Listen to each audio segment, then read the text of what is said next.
एक गुस्सैल राजा ने अपने पुत्र के किसी दोष के कारण उसे देश निकाला दे दिया। राजकुमार ने दुखी मन से अपने गुजारे के लिए 4 लाल और कुछ स्वर्ण भी अपने साथ ले लिए और भरे हृदय से अपने पिता का महल छोड़ दिया। चलते चलते वो जब शहर से कुछ दूर पहुंचा तो उसे एक साधु का आश्रम दिखाई दिया। राजकुमार उस साधु को दंडवत प्रणाम करके एक तरफ बैठ गया। जब साधु ने उसकी मायूस शक्ल और देह पर कीमती वस्त्र देखे तो साधु ने उससे पूछा, बच्चा तुम कौन हो और यहाँ कैसे आए? राजकुमार बोला, महाराज मैं राजा चंद्रगुप्त का पुत्र महेंद्रगुप्त हूँ। मुझे मेरे पिता ने देश निकाला दे दिया है, इसीलिए मैं परदेश जा रहा हूँ।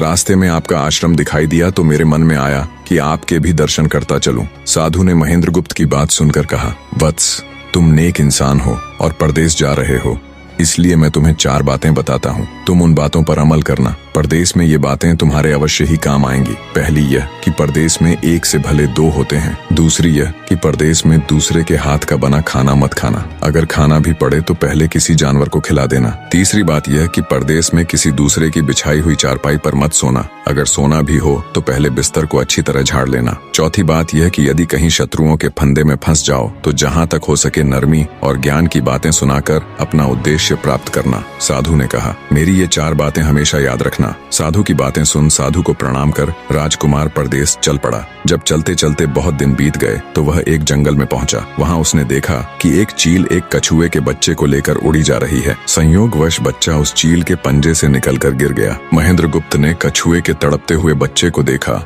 तो उसे बड़ी दया आई। उसने मन में सोचा कि इस बच्चे को पालना चाहिए। इस बच्चे को पालने से 2 बातें होंगी। पहली तो यह कि इस बच्चे के प्राण बच जाएंगे और दूसरी यह कि साधु द्वारा कही गई पहली बात भी पूरी हो जाएगी कि सफर में एक से भले 2 होते हैं और इससे बातें करते हुए दिन भी आसानी से बीतेंगे। यह सब सोचकर महेंद्रगुप्त ने बच्चे को अपने साथ ले लिया। अब सफर में उसके साथ वह कछुए का बच्चा भी हो लिया। कुछ दिन के सफर के बाद राजकुमार को एक अच्छा सा स्थान दिखाई पड़ा। उस स्थान पर पहुंचकर उसने कुछ खाया पिया और फिर कछुए के बच्चे से बोला, तुम यहाँ बैठे रहना, मैं जरा थोड़ी देर सो लूं। यह कहकर महेंद्रगुप्त एक पेड़ के नीचे सो गया। उसी पेड़ के ऊपर एक सांप और एक कौवा रहते थे। उन दोनों का यह दस्तूर था कि जब कोई मुसाफिर उस पेड़ के नीचे ठहरता तो सांप उसे डस लेता और कौवा उसकी आंखें निकाल लेता। बने रहे।